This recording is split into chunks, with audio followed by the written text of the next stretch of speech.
एक गांव में नदी किनारे दो बहनें रहती थीं। बड़ी बहन कमला का पति कुछ समय से बीमार रह रहा था, इसलिए वो रोज छोटी बहन माया के घर काम करने जाती थी। माया की शादी एक अमीर व्यापारी से हुई थी। वह बहुत कंजूस और लालची थी। सुबह के समय कमला जल्दी जल्दी अपने घर का काम निपटा के अपनी छोटी बहन माया के घर की ओर निकलती है। अरे दीदी, आज फिर तुमको देर हो गई। सुबह सुबह इतने बड़े घर का काम पड़ा रहता है और तुम आराम से घर में बैठी रहती हो। जल्दी आना चाहिए था। खैर, अब आ ही गई हो तो चलो, काम में लग जाओ। माफ करना बहन, मेरा मुन्ना रात भर रोता रहा पेट दर्द से, इसलिए देर हो गई। मैं जल्दी जल्दी सब काम कर दूंगी। ठीक है, चलो। पहले आंगन और बैठक अच्छे से झाड़ पोंछ दो। घर चमकना चाहिए। उसके बाद रसोई में जाकर सारे बर्तन मांज देना। और हाँ, काम ठीक से होना चाहिए। कमला तुरंत काम पर लग जाती है। सबसे पहले माया के घर का आंगन बैठक और सारे कमरों में झाड़ू पूछा करती है। वह एक एक कोना साफ करती है। फिर बर्तन मांजने बैठ जाती है। उधर माया आराम से बैठकर चाय पीती है। अच्छा, सुनो, सारे काम तो तुमने कर ही दिए हैं। अब ये ध्यान रखा है, इसमें से अच्छे अच्छे चावल चुनकर साफ कर दो। टूटा फूटा चावल और कचरा अलग कर देना। मेरे घर में सिर्फ बढ़िया चावल पकते हैं, समझी? और फिर जल्दी से रसोई में जाकर दोपहर का खाना बना देना। कमला चुपचाप बैठकर चावल साफ करती है। फिर रसोई में जाकर खाना बनाने लगती है। वो अपने मन में सोच रही होती है कि माया ने कहा था कि वो पैसे तो नहीं देगी, पर रोज के काम के बदले अनाज देगी। कमला सोच रही थी, इन चावलों में से उसे भी थोड़ा मिलेगा। माया, जैसा तुमने कहा था, मैंने अच्छे चावल और टूटे हुए कंकड़ वाले चावल दोनों अलग अलग कर दिए हैं। तुम देख लो। सारे काम निपटाने के बाद कमला घर जाने लगती है। माया उसे रोकती है। रुको दीदी, ये लो, ये टूटे हुए चावल है। मेरे घर में इसे तो कोई खाता नहीं है, इसलिए तुम ही ले जाओ। तुम्हारे घर में तो ये आराम से सब खा लेंगे। माया टूटा फूटा टुकड़ों वाला थोड़ा सा चावल थैली में डालकर कमला को थमा देती है। कमला ने बिना कुछ कहे चावल लिया और घर की ओर चल पड़ी। आंखों में आंसू थे, मगर होठों पर एक भी शिकायत का शब्द नहीं आया, क्योंकि उसे पता था उसकी मजबूरी और गरीबी में ये चावल भी उसके लिए कीमती है। कमला घर जाकर वही चावल बनाकर अपने पति और बच्चे को खिलाती है। अगली सुबह फिर वही सिलसिला शुरू हुआ। सुबह के समय कमला दरवाजे पर दस्तक देती है। आप SKY की अनोखी कहानी सुन रहे हो। अरे दीदी, आज तो जल्दी आ गईं। अच्छा हुआ। सुनो, आज मुझे मछली खाने का बहुत मन है। तुम जल्दी से झाड़ू पोछा कर लो, बर्तन मांज लो और फिर रसोई में जाकर मछली बना देना। लेकिन हाँ, मसाला अच्छे से पीसना। मछली एकदम स्वादिष्ट होनी चाहिए। मेरे पति को मजेदार खाना चाहिए। ठीक है बहन, जैसा तुम कहो, मैं जल्दी से काम निपटाकर मछली बना देती हूँ। कमला चुपचाप झाड़ू पोछा करने लगी, फिर बर्तन मांजे और आखिर में बैठकर मछली पकाने लगी। वो आज भी मन ही मन सोच रही है, उसके बेटे मुन्ना को ये मछली बहुत पसंद है। कमला मसाले कूटती है, प्याज लहसुन छौंकती है, फिर मछली तलकर बड़ी मेहनत से ढेर सारी स्वादिष्ट करी बनाती है। घर महक उठता है। माया आकर देखती है। वाह, आज तो बहुत अच्छी खुशबू आ रही है। चलो, खाना बढ़िया बना है आज तो। उनको मजा आ जाएगा। तुमने तो आज बहुत मेहनत कर दी। माया और उसका पति आराम से बैठकर मछली खाते हैं। कमला की आंखों में एक आस झलक रही थी कि शायद आज उसे भी माया थोड़ी सी मछली देगी उसके बेटे के लिए। शाम के वक्त कमला अपना काम पूरा करके घर जाने लगती है। रुको दीदी, आज तुम्हारे लिए भी कुछ है। ये लो, कल रात का बचा हुआ चावल और सब्जी पड़ी थी। तुम ये अपने घर ले जाकर गरम करके खा लेना। कमला ने बिना कोई शिकायत किए बासी चावल और गली हुई सब्जी की थैली उठाई और अपने घर की ओर चल पड़ी। दिन पर दिन ऐसे ही गुजरते गए। कमला हर सुबह माया के घर काम करने जाती और लौटते वक्त माया कुछ न कुछ बासी या खराब खाना उसे देकर भेजती। सुनो दीदी, कल तुम जरा सुबह सुबह जल्दी आ जाना। मेरे पति को व्यापार में बहुत बड़ा लाभ हुआ है, इसलिए कल हमारे घर पूजा का बड़ा आयोजन होगा। बहुत सारे मेहमान आएंगे, ढेर सारी मिठाइयाँ और पकवान बनने हैं, समझी ना? मुझे तुम्हारी पूरी मदद चाहिए। ठीक है बहन, जैसे तुम कहो मैं कल सुबह जल्दी आ जाऊंगी। जो भी काम होगा पूरी मेहनत से करूंगी। अगली सुबह कमला जल्दी उठकर अपने घर का सारा काम निपटा कर जा रही थी।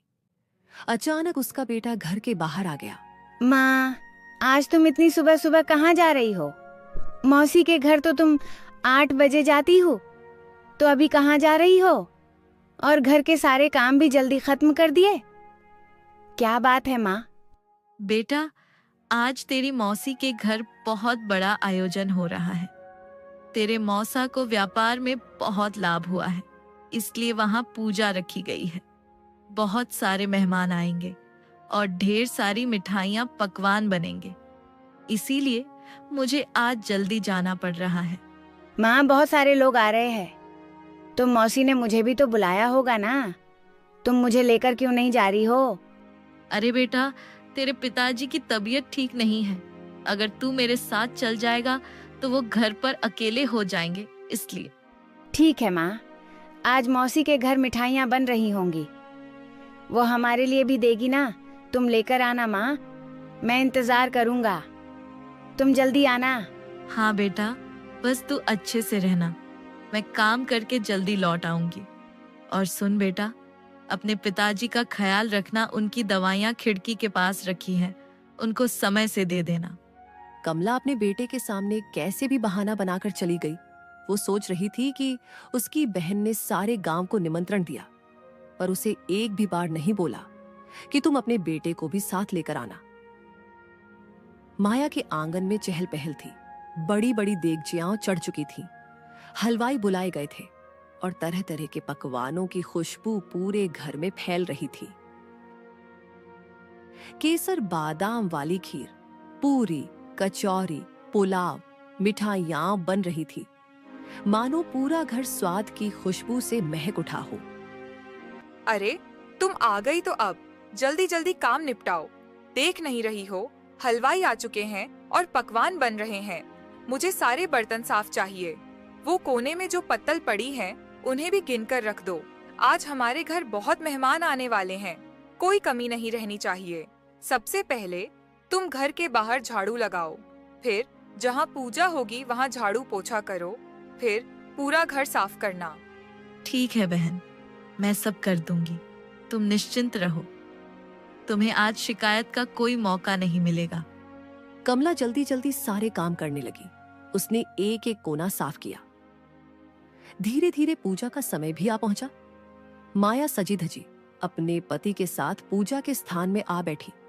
उसके चेहरे पर शान थी, सिर पर गहनों की चमक थी। गांव के सबसे बड़े पुजारी को बुलाया गया था। पूरे विधि विधान के साथ पूजा हो रही थी। सारे मेहमान भी वहीं बैठे थे। कुछ देर बाद पूजा समाप्त हुई। मेहमानों को बैठाकर पत्तल में भोजन परोसा गया। सारा गांव माया के छत में स्वादिष्ट भोजन का आनंद ले रहा था। खीर की खुशबू, मिठाइयों का स्वाद और पकवानों की रौनक चारों ओर छा गई। हर कोई स्वादिष्ट खाने का मजा ले रहा था। सबको खाना बहुत पसंद आया।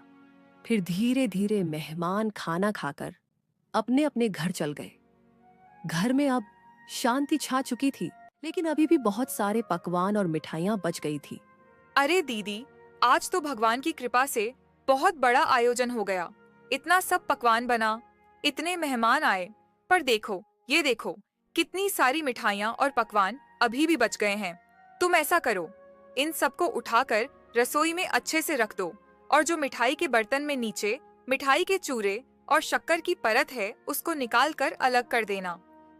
कमला सिर झुकाकर बिना थके, बिना कुछ कहे सारी मिठाइयां, पकवान और बचे हुए व्यंजन रसोई में ले जाकर जमाने लगी। माया अपने कमरे में एक पोटली लिए खड़ी थी।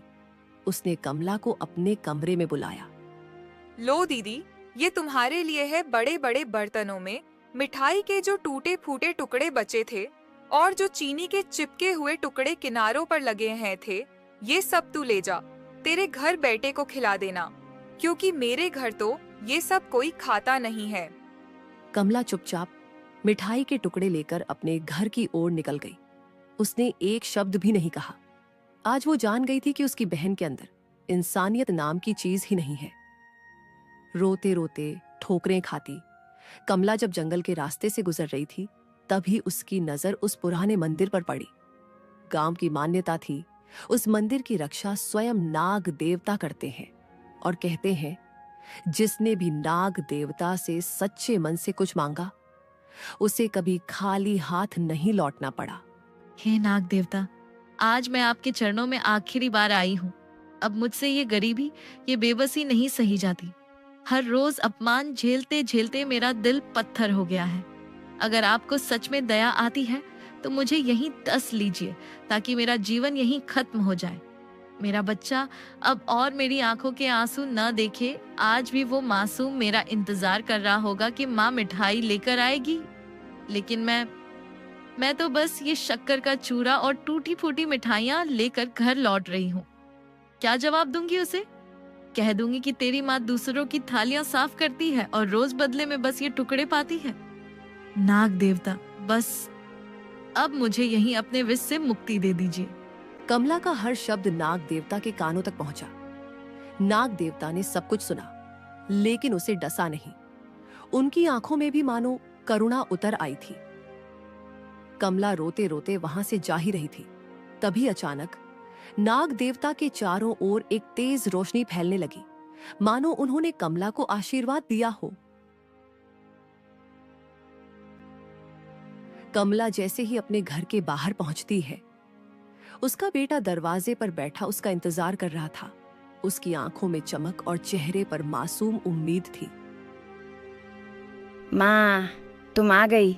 देखो ना, मैं कब से तुम्हारा इंतजार कर रहा था। क्या तुम मेरे लिए मिठाई लेकर आई हो? माँ, जल्दी से पोटली खोलो ना, मुझे आज मिठाई और पकवान खाने हैं। कमला कांपते हाथों से पोटली खोलती है और तभी एक चमत्कार घटता है।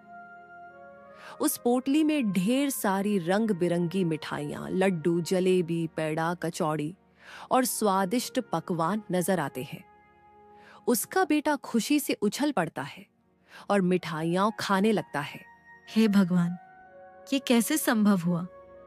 मैं तो सिर्फ चूरा और शक्कर लेकर आई थी।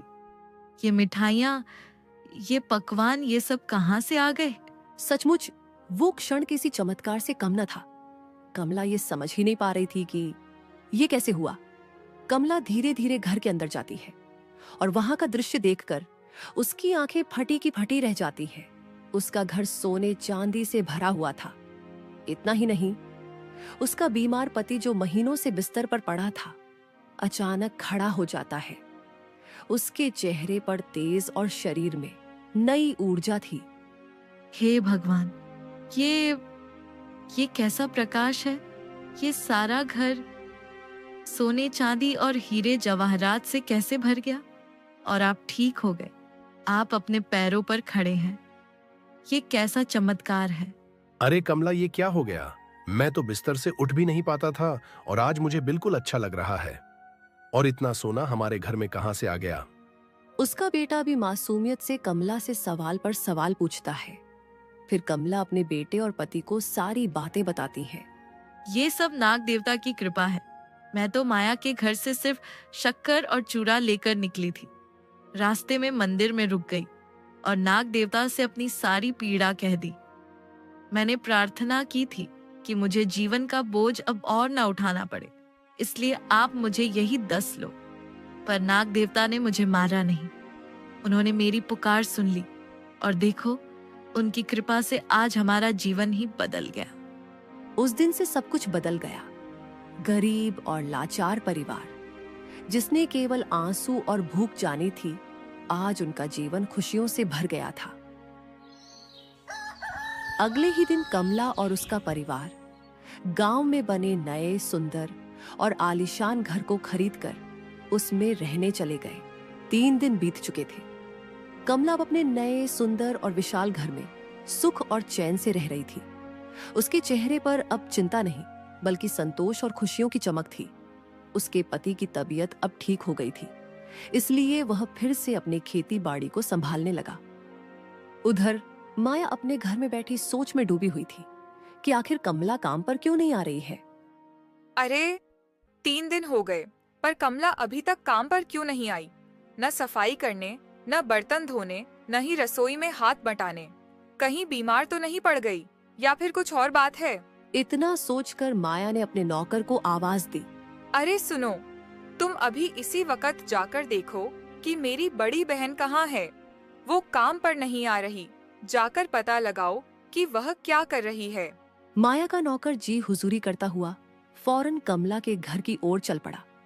जब वह वहां पहुंचा और घर की चौखट पर कदम रखा तो उसकी आंखें फटी की फटी रह गईं। उसने देखा कि वो नया घर खरीद लिए है। उसका पति ठीक हो गया। वो खेत जा रहा था। नौकर ने चुपके से घर में झांक कर देखा कि कमला इतने बड़े घर में आराम से अपने बेटे के साथ प्रसन्न मुद्रा में बैठी थी। हर तरफ सुख समृद्धि का सागर बह रहा था। हे भगवान, ये क्या देख रहा हूं मैं? कुछ दिन पहले तक तो इनका घर जर्जर हालत में था और अब तो मानो ये किसी राजा महाराजा के महल में रह रहे हों। नौकर भागा भागा माया के पास पहुंचा और हांफते हांफते सारी कहानी सुनाई। मालकिन, ये तो चमत्कार हो गया। आपकी बड़ी बहन तो अब बहुत अमीर हो गई है। उनका घर सोने चांदी से भरा पड़ा है। उनके पति की बीमारी भी ठीक हो गई है। और तो और उनके बेटे के हाथ में नई नई मिठाइयां और पकवान थे। लगता है जैसे उनकी किस्मत रातों रात बदल गई हो। क्या ये कैसे हो गया? जब मैंने उसे भेजा था तो सिर्फ बचे खुचे मिठाई के टुकड़े और बर्तन में चिपकी शक्कर ही दी थी। फिर ये सब मिठाई, वैभव और दौलत कहाँ से आ गया? वो नौकरानी अचानक आप इतनी SKY अमीर की कैसे हो अनोखी गई? कहानी सुन ये रहे हो। रहस्य तो मुझे जानना ही होगा। उस शाम जब माया का पति काम से लौटकर घर आया तो उसने उसे सारी बातें बताई। सुनते हो जी, आपको पता है मेरी बड़ी बहन कमला अचानक अमीर हो गई है। उसका टूटा फूटा घर अब महल बन गया है। उसके पति की बीमारी भी छूमंतर हो गई। मुझे तो समझ ही नहीं आ रहा कि आखिर रातों रात ऐसा चमत्कार हुआ कैसे। अरे वाह, ये तो बहुत अच्छी बात है। तुम्हारी बहन ने बहुत तकलीफें सही हैं। तुम जाकर उसी से पूछ लो आखिर ये सब कैसे हुआ। माया ने ठान लिया कि अब वह इस रहस्य से पर्दा उठाकर ही दम लेगी। वह उसी समय जल्दी से तैयार होकर कमला के घर की ओर निकल पड़ी। वहां पहुंचकर जब उसने महल जैसा घर देखा तो उसकी आंखें फटी की फटी रह गईं। उसके मन में जलन और हैरानी दोनों साथ साथ उमड़ पड़े। फिर वह घर के अंदर गई। अरे बहन, तू काम पर नहीं आ रही थी, इसलिए मुझे तेरी चिंता हो गई थी। इसलिए मैं तुझसे मिलने आ गई। पर ये सब कैसे हुआ? तू इतनी अमीर कैसे बन गई? जरा मुझे भी तो बता, आखिर क्या हुआ ऐसा कि तू रातों रात अमीर बन गई? माया, तू रोज जो मुझे बचे खुचे बासी चावल और सब्जी देती थी और उस दिन तूने मुझे मिठाई के चूरे और शक्कर दी थी ना, मैं वही सब लेकर घर लौट रही थी। तभी रास्ते में नाग देवता मिले। मैंने उन्हें अपनी सारी दुख तकलीफ बता दी और नाग देवता की कृपा से ये सब बदल गया। माया को कमला का नया घर देखकर और इतनी समृद्धि देखकर जलन होने लगी। उसकी लालच अब और बढ़ गई थी। अगले ही दिन माया ने मन ही मन ठान लिया कि उसे अपनी बड़ी बहन से भी ज्यादा अमीर बनना है। उसके भीतर का लालच और जलन उसे चैन से बैठने नहीं दे रहा था। उसने अपने पति से सारी बातें बताईं। सुनो जी, मुझे सब पता चल गया है। दीदी इतनी अमीर कैसे बनी? मैं रोज जो खराब खाना उसे देती थी उसने नाग देवता को जाकर सब बता दिया और देखो, नाग देवता ने उसे पल भर में राजमहल जैसा घर दे दिया। हमें भी वैसा ही करना होगा। अरे पगली, हम तो पहले से ही सुखी और अमीर हैं। भगवान ने हमें सब कुछ दिया है। इतना लालच अच्छा नहीं होता। लालच हमेशा इंसान को बर्बाद कर देता है। नहीं, मुझे कुछ नहीं सुनना। वो मुझसे ज्यादा अमीर नहीं हो सकती है। उसकी मेरे सामने कोई औकात नहीं थी और आज वो मुझसे ज्यादा अमीर हो गई। अब मैं भी वो सब करूंगी जो वो करती थी। पति ने बहुत समझाया, पर माया पर लालच का भूत सवार हो चुका था। उसी दिन थोड़ी देर बाद दोपहर के समय वो कमला के घर पहुंची और झूठे आंसू बहाने लगी।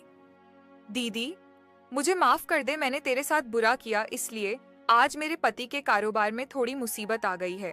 अब तो घर चलाना भी मुश्किल हो रहा है। मुझे अपने घर पर काम पर रख लो। जैसे मैं तुम्हें काम करवाया करती थी, वैसे ही अब मैं कर लूंगी। अरे माया, तू क्यों चिंता करती है? तू तो मेरी सगी बहन है। तू बोल बहन, मैं तेरी पूरी मदद करूंगी। अरे नहीं दीदी, मुझे पैसों की मदद नहीं चाहिए। बस तुम मुझे काम पर रख लो और बदले में मुझे खाना दे देना। ठीक है, अगर तेरा मन है तो आजा, मेरे घर पर काम कर लेना। मुझे तुझसे कोई गिला शिकवा नहीं है। कमला दिल से साफ थी। उसने अपनी छोटी बहन के झूठ को पहचान भी लिया, लेकिन फिर भी उसने कुछ नहीं कहा। उसने माया को अपने घर काम पर रख लिया। अगली सुबह माया कमला के घर पहुंच गई। मन में बस एक ही ख्वाहिश थी, किसी तरह वही चमत्कार दोहराया जाए और वो कमला से भी ज्यादा अमीर बन जाए। अरे माया, तू आ गई। आज घर में बहुत काम है। तू सफाई कर ले, मैं रसोई देख लेती हूँ। हाँ हाँ दीदी, मैं सब कर लूंगी। तेरा पूरा घर साफ कर दूंगी। दिन भर काम करने के बाद जब शाम को घर लौटने का समय आया, तब कमला ने माया के लिए अच्छे अच्छे पकवान और मिठाई एक थैले में लाकर दी। ले माया, ये ताजा गरम गरम खाना और मिठाई अपने साथ ले जा। नहीं दीदी, तू मुझे वही देना जो मैं तुझे दिया करती थी। बासी, बचा खुचा, सूखा सड़ा खाना। मैं तेरा अच्छा खाना नहीं लूंगी। कमला ये सुनकर चौंक गई, लेकिन माया की जिद इतनी मजबूत थी कि आखिरकार कमला ने मजबूरी में उसे बासी खाना ही दे दिया। माया खुशी खुशी वो बचा खुचा खाना लेकर अपने घर लौट गई। अगले दिन फिर वही हुआ। माया सुबह काम पर आई, दिन भर काम किया और जब जाने लगी तो कमला ने फिर से ताजी मिठाई और खाना दिया। लेकिन फिर माया ने मना कर दिया और जबरदस्ती बासी और खराब सब्जियां लेकर चली गई। दिन कटते गए। माया रोज काम पर आती और जाते वक्त रोज जबरदस्ती बासी खाना लेकर जाती। कमला सोच में पड़ गई थी कि आखिर माया ऐसा क्यों कर रही है। अब तो काफी दिन हो गए दीदी के घर काम करते करते। अब मुझे भी वही करना पड़ेगा जो उसने किया था। मैं आज ही मंदिर जाऊंगी और वहां जाकर नाग देवता से वही बोलूंगी जो दीदी ने कहा था। तब जाकर मैं उससे भी ज्यादा अमीर बनूंगी। बस यही सोचते सोचते माया के कदम तेज हो गए। उसका दिल लालच से भरा हुआ था। उसे अब न अपने पति की बात सुनाई दे रही थी, न ही अपने घर की चिंता थी। उसके मन में तो सिर्फ एक ही चाहत थी, दौलत, सोना, रुपया और शानो शौकत। और इसी चाहत से वो मंदिर की ओर गई। वहां पहुंचकर वह नाग देवता के सामने बहुत रोने लग गई। हे नाग देवता, मैं बहुत गरीब हूँ। मेरे जीवन में केवल दुख ही दुख है। मैं रोज अपनी बड़ी बहन के घर काम करने जाती हूँ, पर वो मुझे कभी ताजा खाना नहीं देती। हमेशा बासी ही थमा देती है। आज भी उसने मुझे वही बासी खाना दिया। हे नाग देवता, मैं अब बहुत दुखी हो चुकी हूँ। आप मुझे यहीं पर डस लीजिए ताकि मैं इस दुखी जीवन से छुटकारा पा सकूं। अचानक मंदिर के भीतर गूंजती हुई एक भारी आवाज सुनाई देती है। अरे मूर्ख स्त्री, तू लालच में अंधी हो चुकी है। तेरे दिल में अपनी ही बड़ी बहन के लिए जलन भरी हुई है। मुझे सब पता है। तुझे रोज तेरी बहन ताजा और अच्छा खाना ही देती थी। लेकिन तूने जानबूझकर उससे रोज बासी खाना मांगा, मुझे सब पता है। नहीं नाग देवता, ऐसा नहीं है, मैं सच बोल रही हूँ। झूठ मत बोल माया, तूने अपनी बहन से ईर्ष्या की, झूठ बोला और अब लालच में आकर मुझसे मौत की भीख मांग रही है। तो ठीक है, तेरी इच्छा मैं पूरी करता हूं। तू चाहती है कि मैं तुझे 10 लूं, तो ठीक है। मुझे माफ कर दीजिए नाग देवता, आप सच कह रहे हैं, मैं लालच में अंधी हो गई थी। मुझे मत काटिए नाग देवता। ठीक है, मैं तुझे नहीं काटूंगा, पर तेरे लालच का फल आज तुझे मिलकर ही रहेगी। जा, मैं तुझे श्राप देता हूं, तेरे आलीशान घर एक झोपड़ी में बदल जाए। तेरे घर का पूरा सोना, चांदी, हीरा, मोती, धन दौलत सब ईंट पत्थर में बदल जाए। तू मेरे सामने गरीब बनकर आई थी ना, अब कुदरत तुझे बताएगी असली गरीबी क्या होती है। माया भागती भागती रोते हुए अपने घर की ओर जाती है। उसके मन में हजारों ख्याल आ रहे हैं। वो जैसे ही अपने घर के पास पहुंची, उसकी आंखों से आंसू थमने का नाम नहीं ले रहे थे। उसका घर एक झोपड़ी में बदल गया। उसने देखा कि उसके घर के सारे हीरे जेवरात ईंट पत्थर में बदल गए। अरे माया, ये सब कैसे हुआ? हमारा घर इस झोपड़ी में कैसे बदल गया? मुझे कुछ समझ नहीं आ रहा। बताओ, क्या किया है तुमने? माया ने रोते रोते अपने पति को सारी बातें बताई। मैंने कहा था ना, माया लालच मत करो। आज तुम्हारी लालची सोच के कारण मेरे जीवन भर की मेहनत मिट्टी में मिल गई। तुम्हें पता भी है कि मैंने कितनी मेहनत की है अपनी जिंदगी में। पता नहीं क्या पाप किया था मैंने, जो तुम जैसी लालची औरत से मेरी शादी हुई। माया के लालच की वजह से उसका ऐशो आराम, धन दौलत और पति का प्यार सब छीन गया। इस तरह लालच और जलन में अंधी हुई माया ने अपने ही हाथों अपनी जिंदगी बर्बाद कर ली।